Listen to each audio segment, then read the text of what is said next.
Hello. How's it going? All right.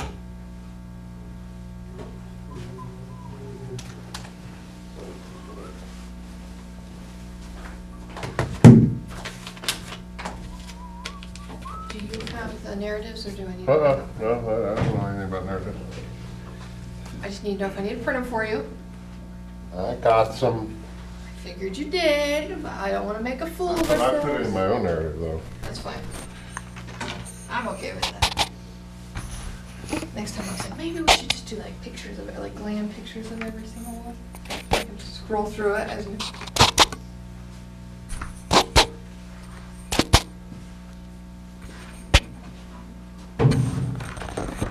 I changed my background color on my slide. Why? It's not as bright anymore. Summer. It's gray. All in mind of things that Kim said. Right.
Stan's here.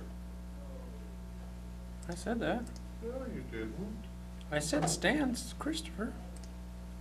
I got too many daggone slides. Looks like it.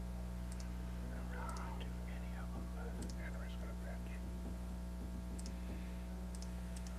This one.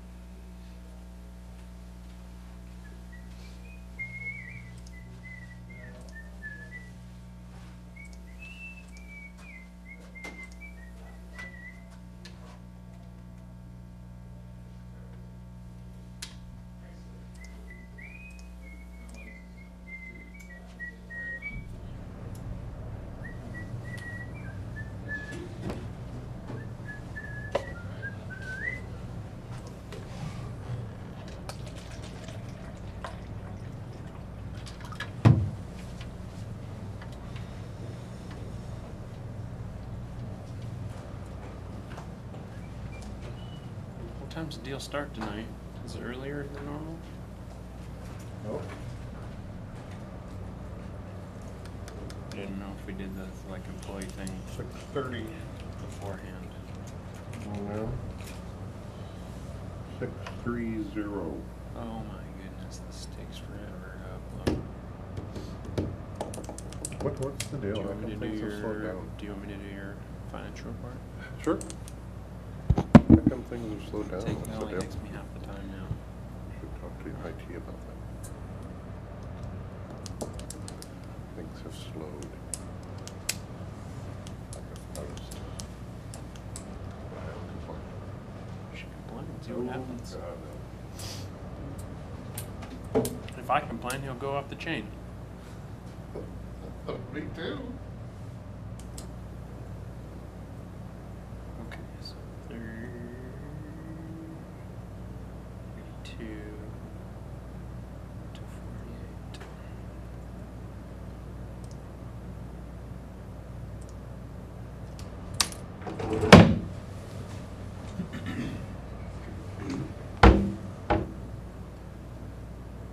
You haven't drawn the short straw in a long time. Yeah, I know. I'm trying to remember how to.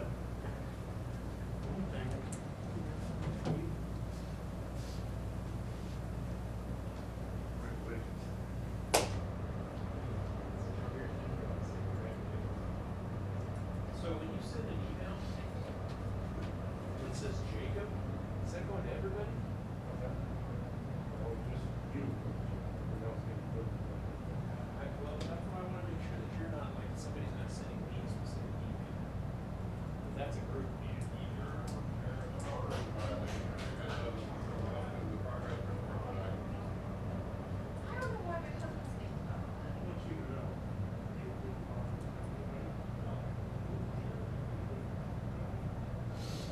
Give me a break. I think that was, Jeff Christoph.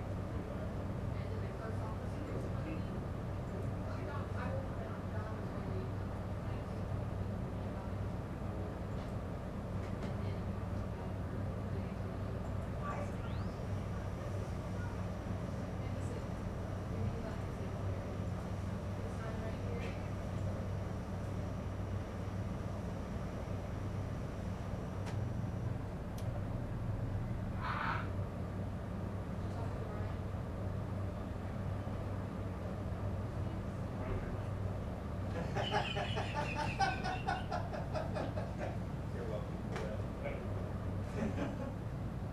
They had Jacob.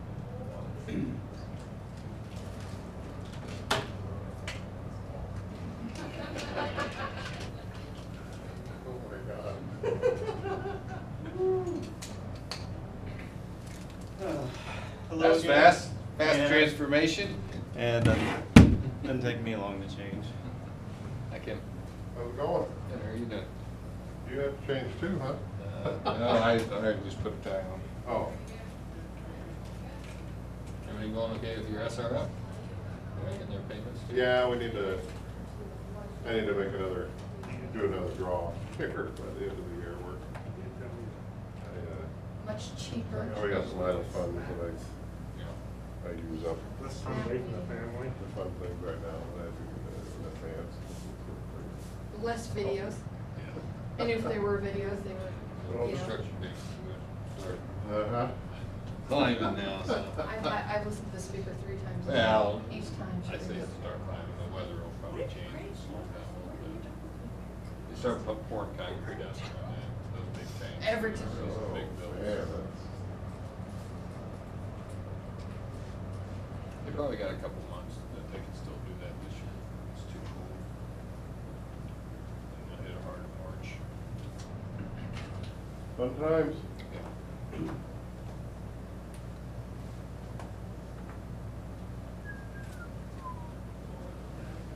Full Windsor. Full Windsor. I'm gonna warn you. I'm sure you've been to some of these commission meetings. You see how many people show up. Tonight will be a full house. Will be. We heard. We We do. get a lot of awards, We're right? doing the service awards. So, but the good news is once that's gone, like everyone clears out and then it I goes back to cannot just get the mute button. one person The here. bottom right button. Well, It'll I be a think they'll full need house all for the a while. seats because we can move. back out Okay, there. good. You can fill it based on what. Some bring their family, so it takes up more. Some.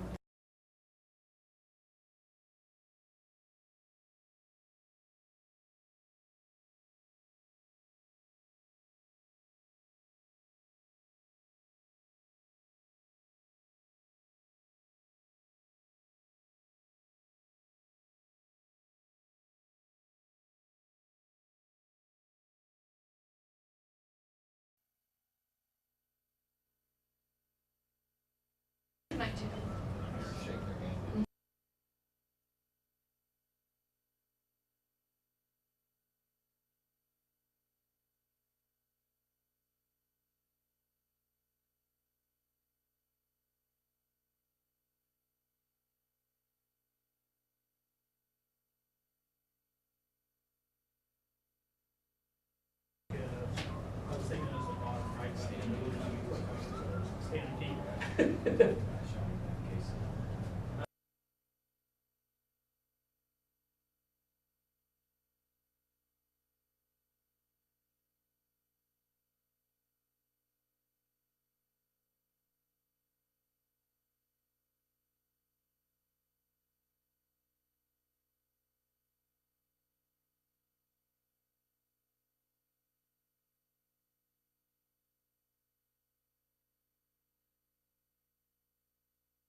It made me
Commission meeting to order. First item on the agenda would be the October 12th minutes. Any changes?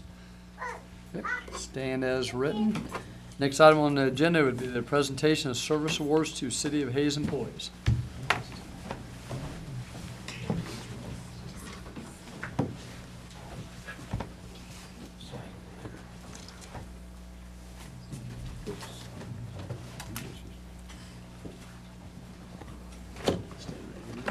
Right from Toby's name. Are we staying here or are we going up? It's whatever you want. Well, I'd rather be up.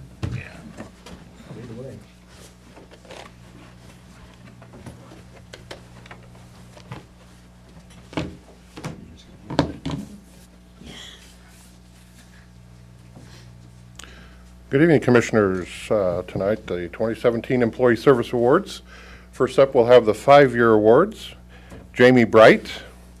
Jamie started with the city in 2012 as an account clerk 1 for the clerk's office. In 2013, she was promoted to deputy city clerk. Jamie Bright.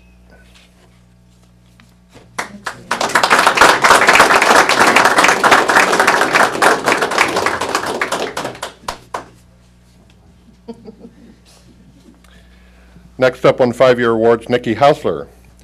Nikki began her career as an animal control officer with the Hayes Police Department in 2012 and continues in that role today. Nikki Hausler.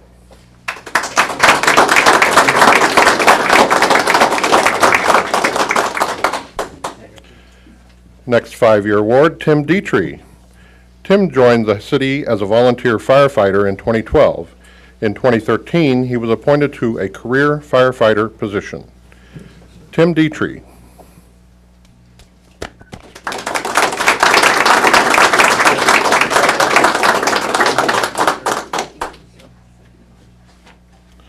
Next 5-year award, Rick Hines. Rick has been with the city since 2012 and as an airport maintenance operator and continues to hold that position today. Rick Hines.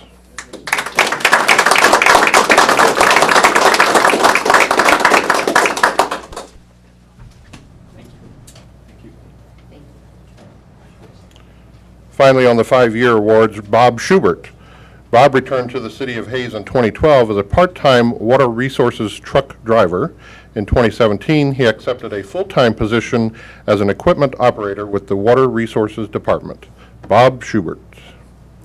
Next up are 10-year awards. Lucas Everett. Lucas started employment as a volunteer firefighter in 2007 with the city of Hayes. He was promoted to a career firefighter in 2010. Lucas Everett.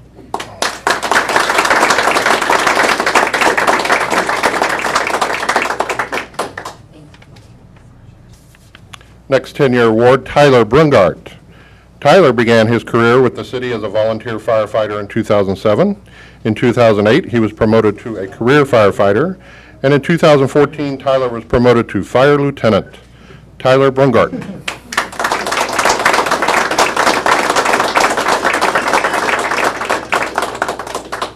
Next up for 10 years, Brandon Hauptman. Brandon joined the Hayes Police Department in 2007 as a police officer. In 2014, Brandon was promoted to police corporal, and a year later was named a police sergeant. Brandon Hauptman.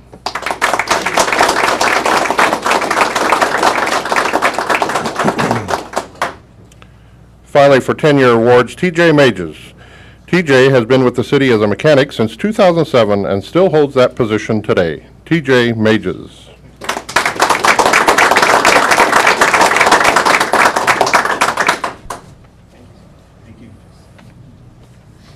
On to 15-year service awards. First up, Curtis Dinas. Curtis started as a plant trainee in 2002. In 2003, he was promoted to a plant operator 1 and transitioned to an inspector position that same year.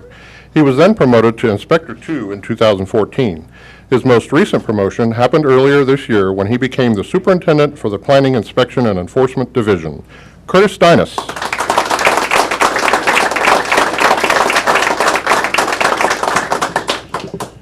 Next 15-year is Mike O'Gorman.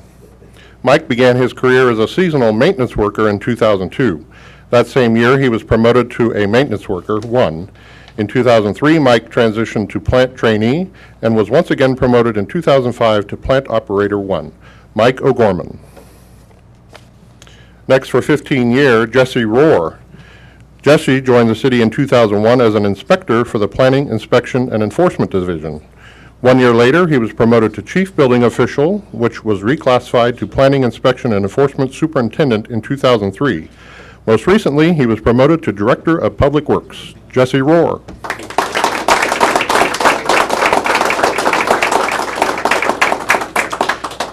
Next 15 years, Jake Helgett. Jake started with the city as a seasonal maintenance worker for the Parks Department in 2002. That same year, Jake was promoted to a park maintenance worker. In 2006, he was promoted to Ball Field Facilities Foreman, which was reclassified to Athletic Facilities Foreman in 2011 with the addition of the Bickelschmidt Sports Complex. Jake Helgett.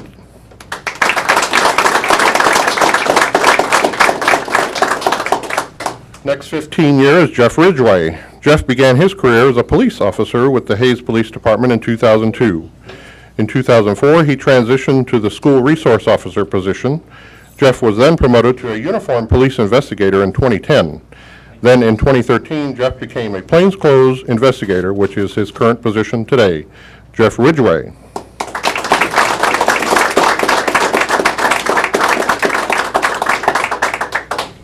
Next 15 years, Tobin Miller. Tobin has been with the city since 2002. During that time, Tobin has been a maintenance worker 1, refuse recycling collector, maintenance worker 2, equipment operator, and his current position, water resources maintenance foreman. Tobin Miller.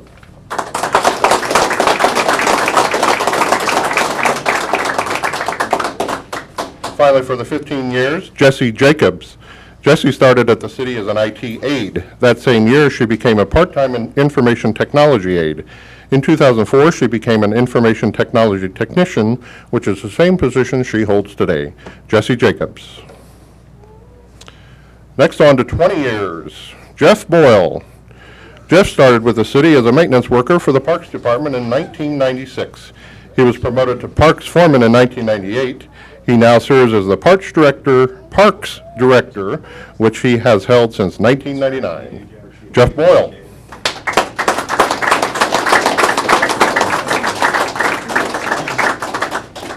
And finally, the long-timers for this evening, 25 years, Kevin Augustine. Kevin joined the city in 1992 as a refuse collector. In 1993, he transitioned to a utility worker, which was later reclassified as a maintenance worker 1 in 2003. He was then promoted to maintenance worker 2 in 2004, and in 2006, he was once again promoted to equipment operator. Kevin Augustine.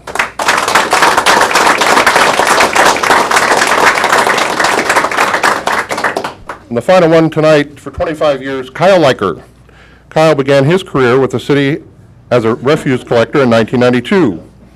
In 1994, he became a utility worker, which was reclassified in 2003 as a maintenance worker 1. Kyle was promoted to an equipment operator in 2004. Kyle is currently a service division foreman. Kyle Leiker.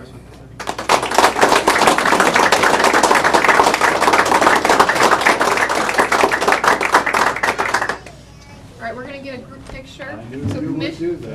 So commissioners stay out, and everyone who got an award, please come up. Jamie, you go to the back.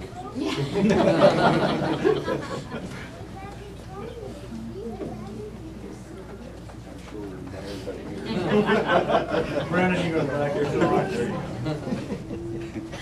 Squeeze in as much as you can. Switch it.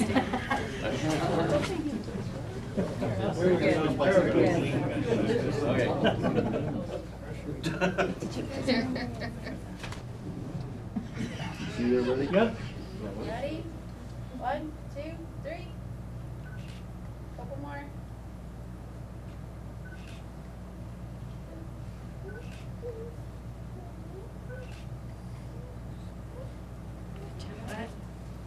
Thank you, guys. Extra pictures, Melissa will stay around, just family pictures or department pictures.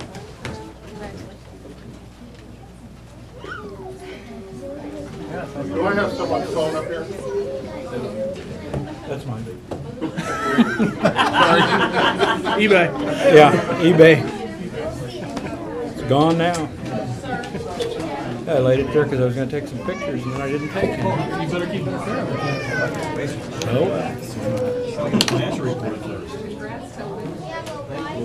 I needed a nap.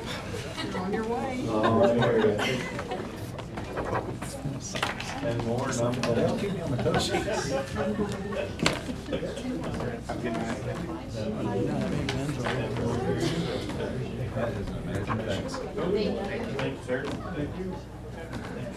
think this is usually we have a 30 or a 35. I think this is the first year that we've not, that I've been here. Down here. Yeah. I really enjoyed that. It's always nice to see the awards the city employees get, the long timers for sure. So, next item on the agenda would be the September 2017 financial statement. Kimberly. This is financial summaries of revenue and expenditure for the month ended September 30, 2017. Revenues in September totaled $2.4 million. That's an increase of about $71,000 compared to the same period last year. Some notable areas of increased revenue. Once again, water consumption for business and residential took a considerable jump with a combined increase of 7.9 for September as compared to this time last year. Month-to-date water revenue was up $36,826 or 16%, and conservation was up $17,000 or 55% year-to-date. Total consumption is now off just a negative 0.5%, while total revenue continues up 10.6%. Court costs and public safety revenues experienced an increase of $8,000 when compared to this time last year. One area of decrease, miscellaneous revenue for Bickle Schmidt Sports Complex was off $25,000 compared to a year ago. That was intentional. City delayed the invoice for sports complex pledges due to the death of Mr. Robert E. Schmidt at about that same time. The Robert E. and Patricia A. Schmidt Foundation has since paid the pledge. Those pledges are now in year 8 of 10. Expenditures in September totaled $3.6 million, which is an increase of $1 million from a year ago.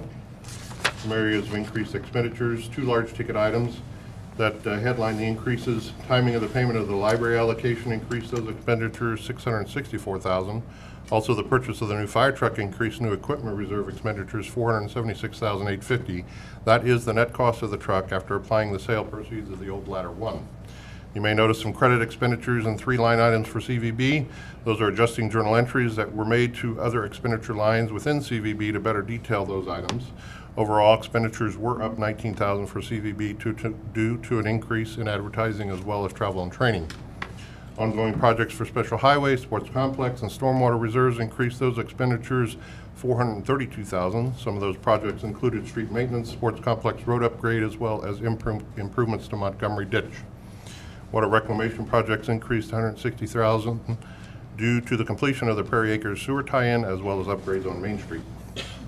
Some decreased expenditures. You may have noticed a credit expenditure for parks improvement projects in the amount of $46,900. That is the reimbursement from DHCC for the new downtown restroom. And projects for water reserve expenditures fell $364,000 due to the Oak Street water line upgrade at this time last year. Month-to-date general fund sales tax collections were at $629,146. That's an increase of $23,355 or 3.86% as compared to last year. Year-to-date, general fund collections are at $5,332,624. That is down $27,978 or just a negative 0.5 when compared to actuals from a year ago. The report of quarter-to-date sales tax collections by industry classification was up $24,000 or 1%. Those top 10 represent 78% of the total quarter-to-date sales tax distribution. One other special sales tax collection we don't usually report on, however, is worthy of note is the mall CID, which is the 1% of the Big Creek Crossing.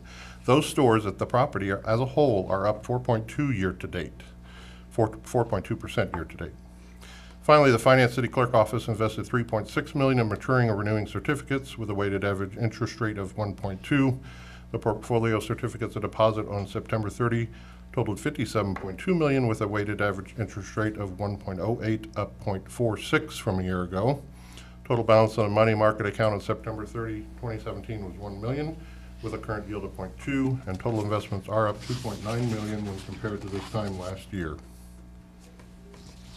I move that we accept the financial report as presented. Second. Motion by Commissioner Meyer, second by Commissioner Swaller. Comment? Okay. If we could I get an update, maybe the last 18 months on Big Creek Crossing? Just, I mean, that was an interesting update. Nice to see some growth, but we do have some new business getting ready to open up there, but we've really seen nothing happen there for quite a while, and it's just interesting to see a little bit of a growth there. So, Sure. when you have time, please. Okay. All in favor of the motion, say aye. Aye. Opposed, nay. Passes 5-0. Any citizen comments? Consent agenda. We don't have consent agenda. Next item on the agenda would be progress report on the wastewater treatment facility reconstruction. Stan Christopher is here, our owner's representative from XDR. Hey, I like that. Feel safe. Yeah, that, the mayor's wearing the hat with his new safety train sticker on the back of it, so we do appreciate the commission members that have been out to tour the plant. Yeah, thank you. Looking forward to future visits. Hopefully the weather cooperates, but who knows, going into the winter, this might have been the best day we're gonna see. Could be So, worse. anyway, related to the project, again, this is just kind of the summary page. We gave a notice to proceed on May 31st. We have 643 days left to the date of substantial completion, which is August 1st. The good news is today at the progress meeting, the contractor reported in his schedule, which he provides us a schedule every month related to his tasks, and he's reporting at this point in time that he's anticipating a completion date of June 7th of 2019, which is about 56 days ahead of schedule. So still early in the project, but it's definitely a good start. It's very good to see design and construction taking place at the same time. I also want to compliment both your staff and the contractor and their engineer. This has been a much better process than we went through with our previous effort. The collaboration, I think, between all the parties is the way design build's supposed to be run, and I think we get ideas on the table. Nobody's afraid to offer up ideas. Nobody's afraid to say, no, we don't want to do that, or what's that going to cost me, and make decisions based upon real facts rather than many of the things that we saw earlier. So I think that's a matter of the trust and the collaboration, again, that we have with all the parties. And so I hadn't really been able to report that, but we're 4 months into this, and I see that this is working very well. So what's happened since our last progress report? Basically, the basis of design report, which I think we had completed at that meeting in August, has been reviewed with KDHE. They offered no major comments, and we're moving ahead with design, or the design builders moving ahead design. We've had progress meetings for the last 3 months, continued construction activities. So probably the major things that have taken place in the first few months of this project, those 2 big trickling filter projects or basins that were present out there have all been demolished. And for those of you that toured this last week and today, you'll see the excavations for the largest basin that'll be constructed on this, which is the big aeration basin. They moved a lot of dirt, and they're near grade. They're putting the piping in underneath of it, and they'll be backfilling then that with granular rock, and probably start putting concrete in by the end of November. So we're making good progress. The south entrance road from the south that came, as you may remember, we needed to move it fully on that road. Previously did not entirely cross city property. There was a piece that crossed over private property. We moved all that road, rocked it, and it's all on city property now. And so that'll serve as an access road during construction, and then in the future it'll serve for future access and deliveries and that type of thing for the city going forward. They've started work on the influent pump station. Those of you that are out there today saw that basin going down, and if you haven't seen the time-lapse photography, I don't know, Jeff, I'm sure you can provide it if they haven't all seen it. And it kind of shows, you take pictures every so often, you watch this thing going in, but it's pretty cool to watch this is a really pretty innovative way to build a structure. As you can see with the aeration basin, you're building a huge big hole to put that basin in. We don't have that room with the pump station, and so what they're doing is they're casting the walls of the pump station and then using that as the form and dropping down and excavating out from inside and just continuing to push that down to the total depth. And as they do that, then they have 7 feet more to go, and at the point when they get 7 feet, then they'll put a mud slab in the bottom to hopefully seal it off from water, then put in a concrete slab, and then the concrete work will be done. So that really saved on excavation. I'm sure it saved on cost, and it's saved on time and being able to construct that influent pump station. And as you noticed, the aeration basin, as I mentioned earlier, has started construction. Just a few pictures. The top photo, that's, I don't know how many days ago that is, but you can see on there, in the upper middle of that picture, you can see that big aeration basin excavation. And over here is where we were is that my pointer? Yep. Okay. Somewhere in that circle, there's the pump station right there. So, and then I think you probably heard in this area here next to the big aeration basin, there'll be 2 final clarifiers constructed, and that excavation has started also, and that will be taking place over the next month. At the bottom, you can see the demolition of the trickling filters. All that's been completed, and all that rock has either been hauled off or is stored on the site. The first picture here, the one on the top, is the demolition of that DAF unit that's existing in that building. That they're taking that apart and will remove that from the building, and this whole building will be, this half of the building where the DAF unit is will be converted over to administrative offices, laboratory offices, a conference room, and showers. It'll be a nice facility for the workers at the plant. And then at the bottom, you can see that access road coming in from the very south.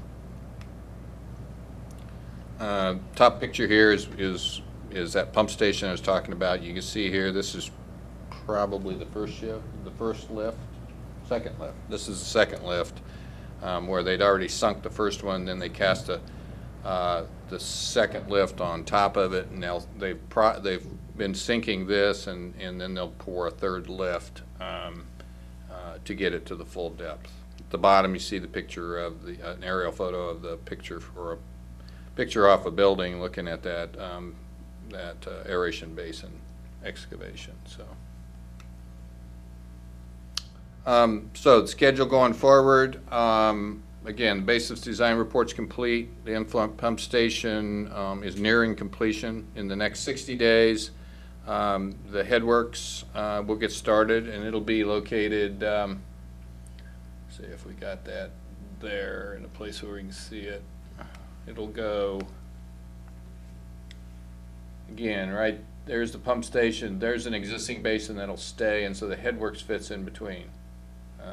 And this will allow us to abandon the basin that's right off the or the headworks that's right off the page here, which is one of the original buildings. So it's going to be very nice. I think the staff's going to love the way this grit removal and bar screening will work compared to what they've been working with for many years. The administration building, again, they'll start working, and that'll be in this western part of the filter building, which is where that DAF unit was. So this gray building right down here at the bottom, that new admin building, and then the main entrance into the plant will actually be at that location. So in the future, when the plant's done, to come and visit the plant, there'll be a parking lot around this building, and you'll drive in, park here, and then you know, if you're there to visit, or if you're there to see the superintendent or any of the operators, that'll be the location.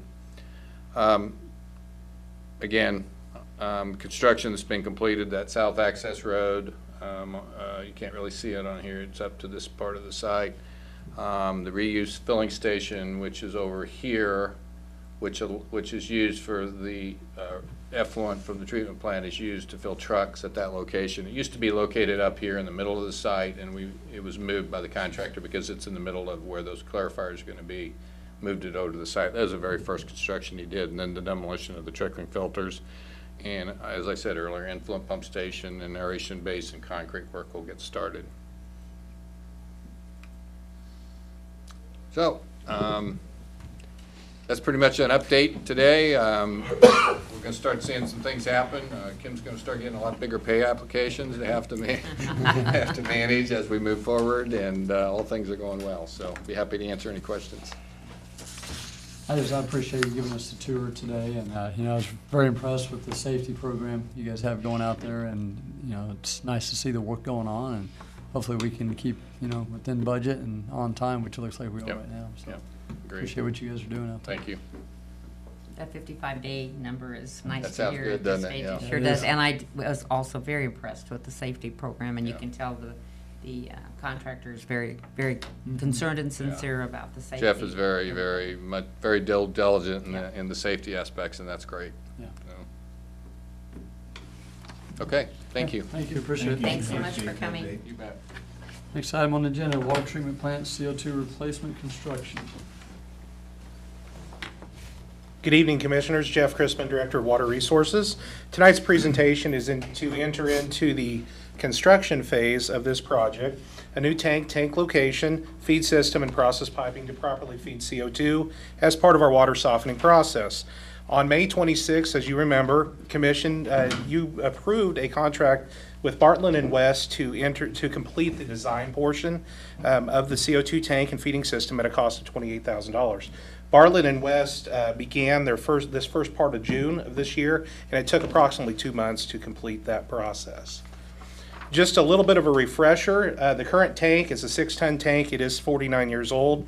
It was refurbished and installed in 2005 at our plant. Since it's had many repairs over the last 5 years. Since May, since we presented on the design contract, we've had more repairs that we've had to make to that tank. If you drive by today, you'll see it's wrapped. We've had to re-insulate it and wrap it to keep it from freezing, so we have had some issues with the tank since then. A new larger tank would save us money on transportation and hazmat fees that we currently pay per load, bringing CO2 to the plant. Also, of the maintenance costs that we've incurred with this current tank. Roughly $5,000 would be saved just in transportation and hazmat fees. The cost of CO2 is roughly $207 a ton, and we take on about 100 tons per year. A new larger tank of the 30 tons, like I said, that would allow us to go from 23 deliveries down to about 4 per year.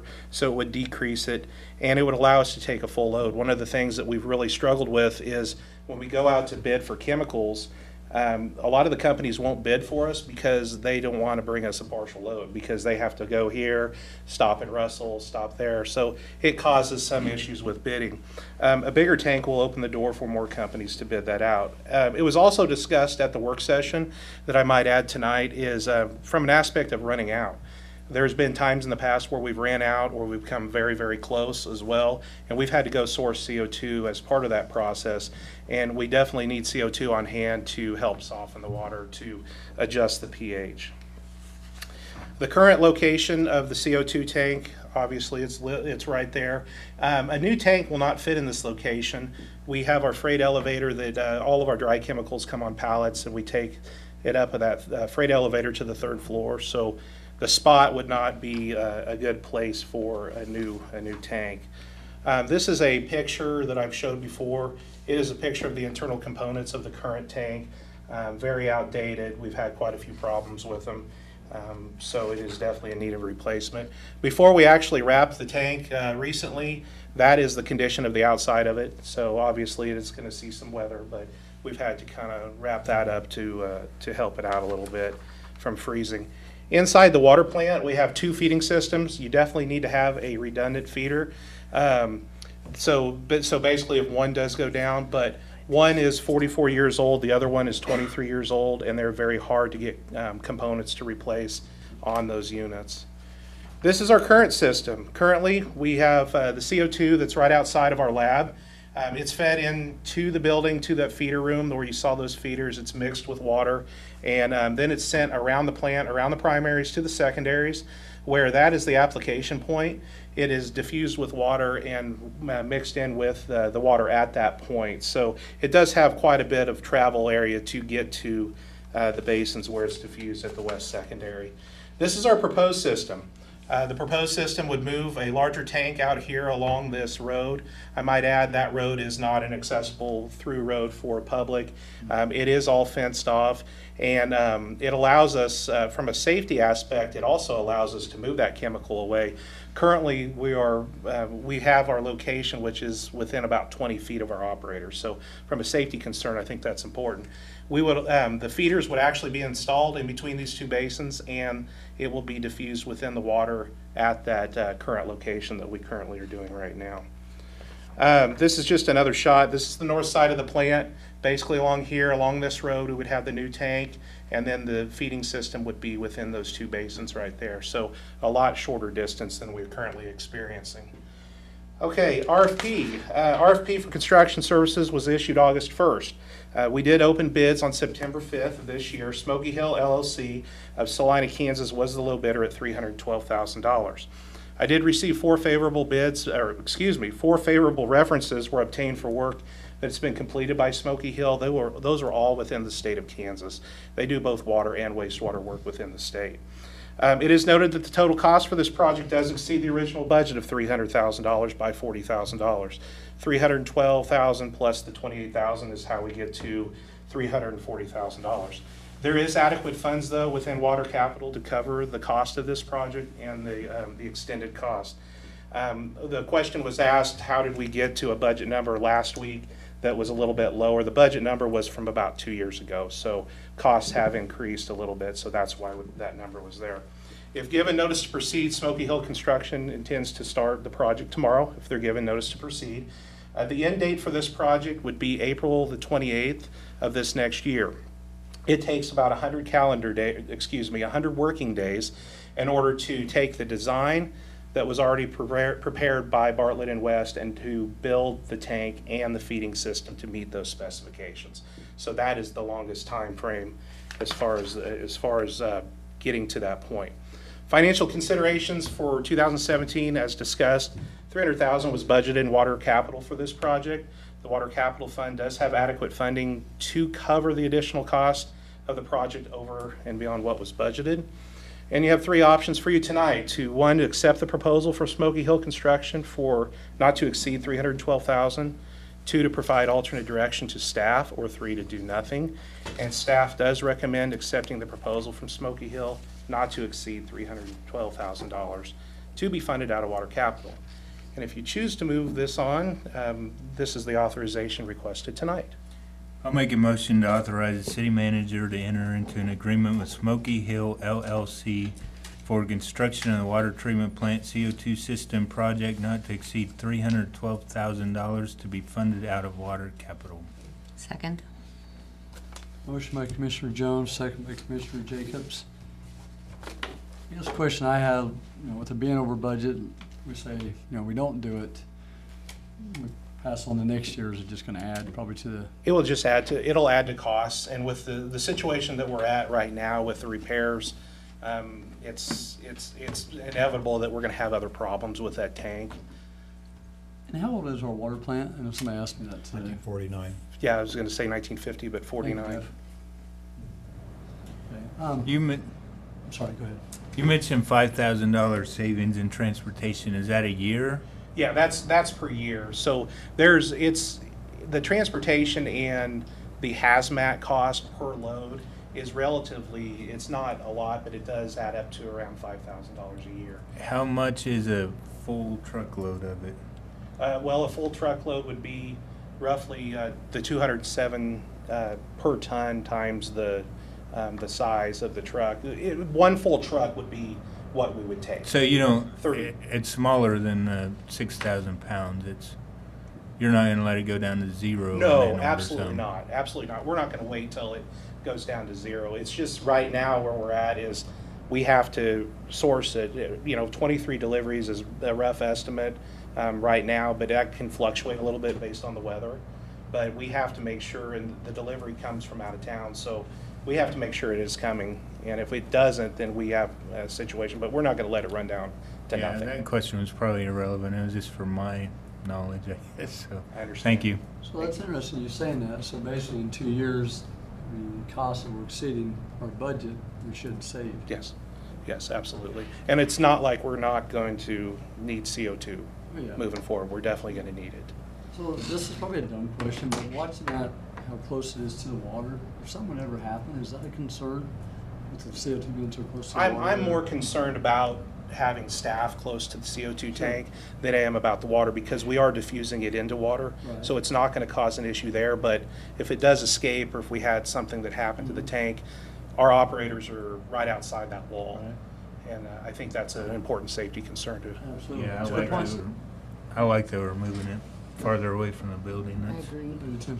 The amount of budget overage, I just want to verify, it wasn't a change in project. You budgeted for this in 2016, Correct. actually, is when you put the numbers Correct. together, or before that? Yeah. And all it is cost increases? Right, right, absolutely.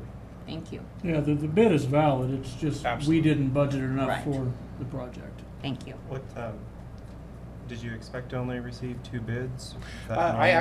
We sent it out to 5 different companies, and we were pretty certain of the 2 that were coming back. It was just basically timing. A few of them had plenty of work that they could not, they could not come back and provide us a bid. But it met all the technical documents that were provided by Bartlett and West.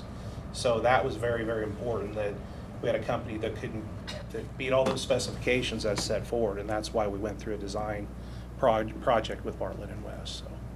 Jeff, were the ones that didn't bid out of the 5 that you thought, were they a good distance away from here? Yeah, they were a good distance. There was one out of Kansas City, but basically it was timing. Right. For them. They had other projects and they had to not bid it. So I did Thank get you. responses from all of them. Jeff, what kind of warranties or guarantees come with the equipment and the installation? The equipment and installation, I don't have that answer on me Would you tonight. email it to the city Absolutely. manager? I'll get it to Thank you. Yes. Thank you. Any other questions? Thank you, Jeff. Thank you. All in favor of the motion, say aye. Aye. Aye. Opposed, nay. Thanks, Passes for the Jeff. vote. thank you, appreciate it. Thanks, Jeff. Next item on the agenda is, City of Hayes Health Insurance for 2018. Talk. Good evening, Commissioners. Erin Giebler, Director of Human Resources. In 2017, the city accepted a bid from Blue Cross Blue Shield of Kansas for a triple option health plan. The 3 plans include the high deductible plan, the premium plan, and the base plan. Employees were required to pay a portion of the premiums in order to keep within budget. Commission also approved up to $150,000 to provide eligible employees up to $925 of employer match to help employees fund their health savings account.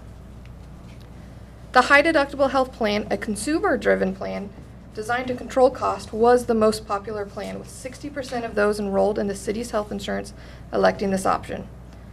19% selected the premium plan and 21% chose the base plan. The City of Hayes asked Blue Cross Blue Shield of Kansas to renew for a renewal, keeping all the benefits the same. Due to higher medical costs, the city was expecting up to a 21% renewal, but due to low utilization, the city saw a slight decrease in premiums. City staff is asking that the Commission approves the 2018 renewal contract with Blue Cross Blue Shield of Kansas with no changes to the employee premiums. This recommendation will keep health insurance within the 2018 budget of $1,719,500. The city staff is also recommending the utilization of $100,000 from the Employee Benefit Levy Contingency Fund to provide eligible employees up to $700 of employer match, dollar for dollar, to help employees fund their health savings account and encourage people to enroll in the high deductible plan. This would be for 2018 only. Last week, I was asked how much employees put into the health savings account, their own health savings account. With this week's payroll, I have updated numbers. So employees have put $143,793 into their own health savings account. And the city has matched up to $66,137 or $39. Thank you.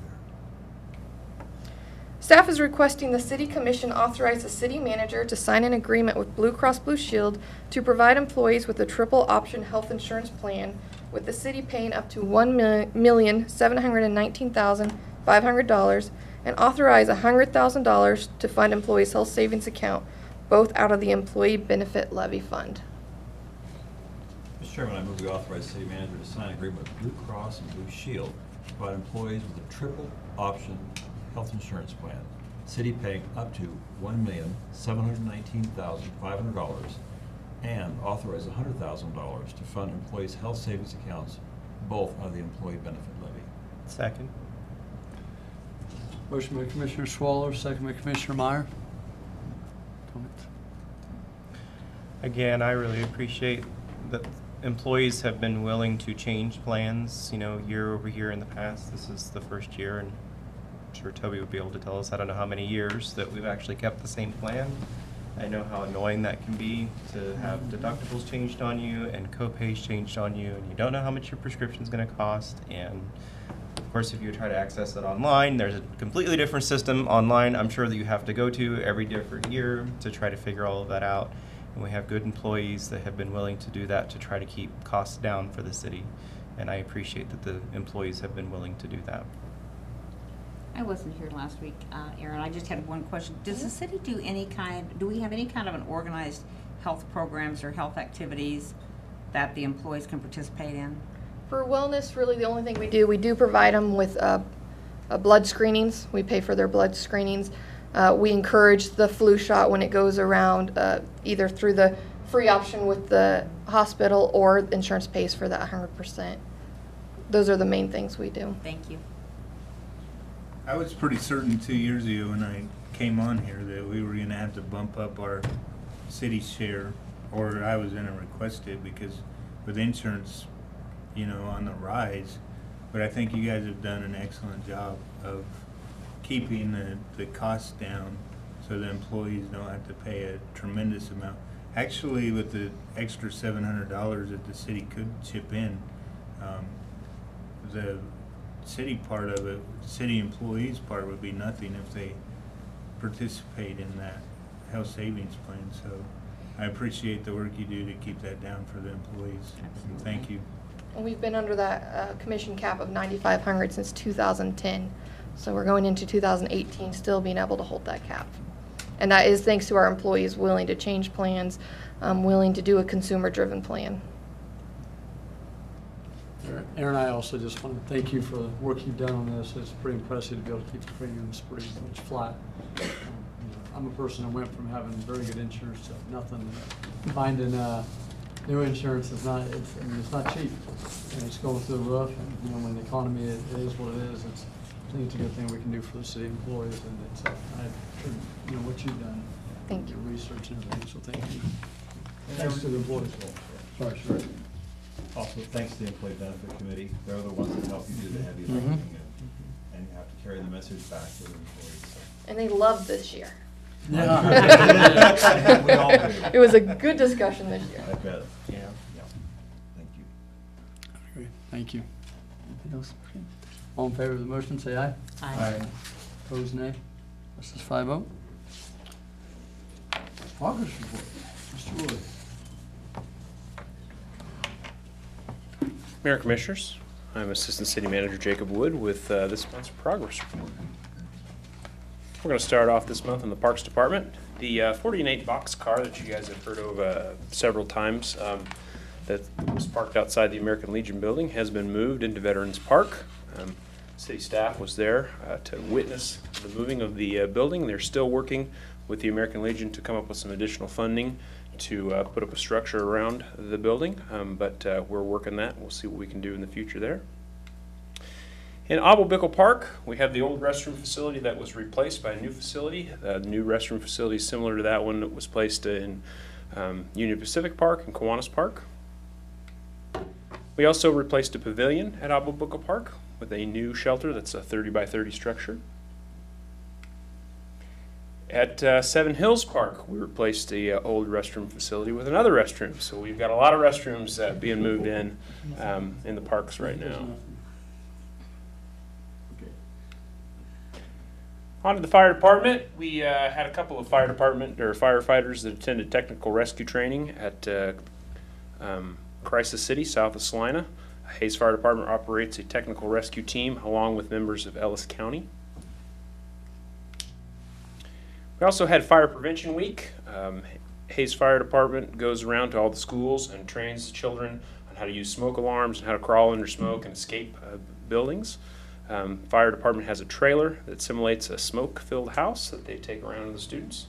There was also a poster contest, and the winners get to eat supper here at the firehouse with the firefighters. On to information technology. The City Commission has now, the audio of your meetings will now be on the website, so you can get on the website and click and hear all the audio. We're going to store about 2 months back, so we won't. We're not going to go 6 or 8 months back, but you will be able to hear the last couple of months just by clicking on the website. On to the Department of Water Resource. A few weeks ago, the Kansas Water Office held their first, what we think is going to be an annual event, first field day here in the city of Hayes. We hosted that event, and basically our city staff provided highlights of our water conservation efforts in Hayes and gave a tour of water smart landscaping and xeriscaping around the community. There were elected officials and city officials from all over the state, and also some state of Kansas officials. The event went really well, and we would like to thank all of the sponsors. Here's everybody that sponsored that event. Move on to the police department. Purple Light Night is an event that's held by Options Domestic Violence Services. On October 5th, Chief Scheibler spoke at their event. This is the second annual event, and it just brings awareness to Domestic Violence Awareness Month. We had Fort Hays State University Homecoming Parade and got a picture of our police officers with a Victory Tiger there. We were pretty busy with parades this last month, and everything went off without a hitch. On to Public Works. I've reported on this a couple of times in the last couple of months, the Montgomery Ditch bank stabilization. This project is finally complete, and I just wanted to show you guys a picture of the actual final product there. They put all the bags and removed everything, and it looks pretty good, and they've got all the seating on top. So it's a pretty impressive little stabilization that those guys did out there. It looks really good, so I wanted to highlight that. Also, at the airport, we did some runway painting. You may recall earlier in the year we ordered a new paint sprayer and some new beads. Just wanted to show a before and after picture of what we were able to do out there with the new equipment and the new beads going down. So it's pretty impressive, and it should meet all of the FAA standards in the future. And I'll move on to the Convention and Visitors Bureau. We actually purchased a drone for the CVB. And that drone will be used to take videos and photos of community events that will be used in promotional materials. Zach Wolf took the unmanned aircraft FAA general knowledge exam in Salina and received his certification, so he's certified to fly that drone. And if you go to the CVB website, he's already posting videos that he's done at certain different events. It's really, it's pretty impressive the kind of footage that he's able to get and the videos that they're getting. He does a great job. Yeah, outstanding. And I'll move on to the Westport Oktoberfest. Melissa Dixon and Janet Kuhn both represented Hayes at the first Westport Oktoberfest, which was in Kansas City, Missouri. Our vice mayor was also there. The staff gave out visitors guides, and they had a little booth set up, and they also had a couple come in and train people how to do some German, Volga German dancing. So that event was well received. We gave out a lot of brochures. We also were enticing people by doing a Hayes getaway, so we should have some people from Westport coming to Hayes sometime in the near future. The CVB partnered with Kiwanis Club of Hayes to provide field trips to historic Fort Hays. This is something they used to do in the past, a long time ago, and the schools over the years had not been going out to Fort Hays or historic Fort Hays. So Kiwanis Club and the CVB helped to sponsor and pay for the cost of admission, so we had fourth graders from USD 489 going back out and touring the fort. And that is all I have for the progress report this month. Thank you. Thanks, Very good. Jacob. Commission inquiries. Commissioner Jacob? there's so many things going on in the community right now, and as always, I want to comment on most of them. One, I wanted to compliment our CVB on the work they're doing and everything they're involved in. I don't know how many times we heard their name in Jacob's presentation tonight, but they were actually at a conference in Garden City, I believe, this last week, and got some, received some honors for the brochures that they've developed. And if you haven't seen them, they're really, really good. Downtown, the steel is going up on the pavilion. They said the wind doesn't bother steel, so I guess that's okay. They were out working today. That is scheduled to be completed by FrostFest, which is December 16th, so we're excited about that. The Downtown Hayes Director, Sarah Bloom, is a keynote speaker this next week in San Antonio at the National Rural Economic Development Conference. I was actually asked to speak at that earlier about the development and how you begin the development of a downtown. So we've got a lot of folks in this town that are really doing wonderful things. I'm really proud of them and talking about us outside of this community. I like to see that the firefighters are training at Crisis City. I know I've been asking for quite a while if they ever do train down there, so it's nice to see that they start. That's a great training facility that the state has built there, and it's nice to see them. I want to encourage the voters to get out and do the research on the city commission and the school board and the local elections. Do your research and don't forget to get out and vote.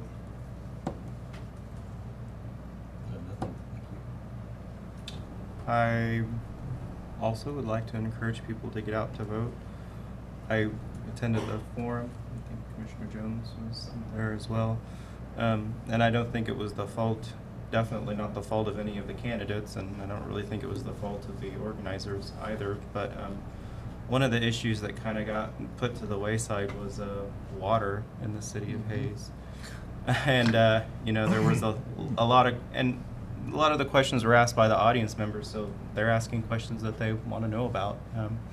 But I think, too, it's part of the responsibility of the commission to talk about things that maybe just the general public isn't aware of, but are still vital and important to the city, and water is definitely one of them. I've had a lot of conversations with just general people that, you know, I haven't met before in the community that have actually asked me about water that's come up, and whether R9 is really going to happen, and is R9 really the place that we ought to be going. And it's been good for me because it's reminded me that this is something that we on the commission, I think, have a lot of knowledge about, and we probably think about and talk about on a weekly, if not even a daily or very regular basis, but it's not something that's in the forefront of the minds of the citizens. And so I just wanted to, you know, provide a few comments. Yes, R9 is going to happen. At least the change applications, I believe, are going to happen. This is something that we are actively working on. The applications, I don't think, have been done in a timely manner that the rest of us were expecting to happen, but they are still working on it. And yes, I do believe that this is the best. This is the best plan moving forward for the city of Hayes. Lots of questions about the costs of it, which I think are legitimate questions and should not be dismissed. But in addition to asking what's the cost of it, I think that something that's important for the community to start asking each other is what is the cost if we don't do it? Because I don't think that you can put a figure on that. What are the costs of development and people and projects that don't come to our city because we have a reputation of being without water? So 60, 70, $80 million, whatever that pipeline is going to cost, is not a small sum, and it's something that we as a community really do need to think about and discuss before moving forward with it. Just some thoughts on that, because I don't think that that was something that was really discussed at the forum. And as I said, it's not the fault of really anyone. It was a place for citizens to ask comments and get their questions answered. But I think that as commissioners, we also need to be asking questions and informing citizens of things that are important to the city and the long-term health of the city. And the R9 is most certainly one of those. So go ahead and get out and vote. Talk to the candidates. It's really anybody who puts their name on the ballot, I really respect and appreciate that they're willing to do that, because they're really putting themselves out there. They're opening themselves up for praise, but more importantly, also a lot of criticism. And that's not so easy to take sometimes. So I'm actually gonna piggyback off what you were just saying, because stole everything I was gonna say tonight, but that's all right. I also, thank you two commissioners for telling people to get out and vote, but I was kind of in shock at the form, and it's no fault of anybody, but I really thought there's a lot of things that we've been talking about recently that we would get asked, and I really thought I kind of had to look to see what I was running for, because there was more school questions than it was city. And, but I mean, it's something on the community's mind, which I think it should be. And it's just like tonight, you know, for or against, you know, we were just talking about if we delay the cost of something, it's gonna cost some more next year. And, you know, in my opinion, whether you're for or against on the schools, anytime you delay infrastructure, it costs more the next time you go after it. But it's, but I also attribute to, I don't think there was any, I think Hayes Post and the Hayes Daily did a great job at, you know, talking to us candidates, asking us questions about, you know, water and stuff that we've been working on. But, you know, we have a lot of positive stuff going on in the city. And I think the commission has done a good job since I've been on, before I was on. I think the employees do a super job. City manager, I think you do a great job of running. And I think that it makes our job a lot easier. And I like I said, I was really surprised on some of the questions, because I thought there would have been a lot hard-hitting questions. But, you know, it is what it is, and I appreciate what they did for us. So, just, yeah, I know a lot of people have been out early to vote, and I hope people will get out and vote. Since they changed it to the fall, I hope we have a big turnout. So, with that, we are adjourned.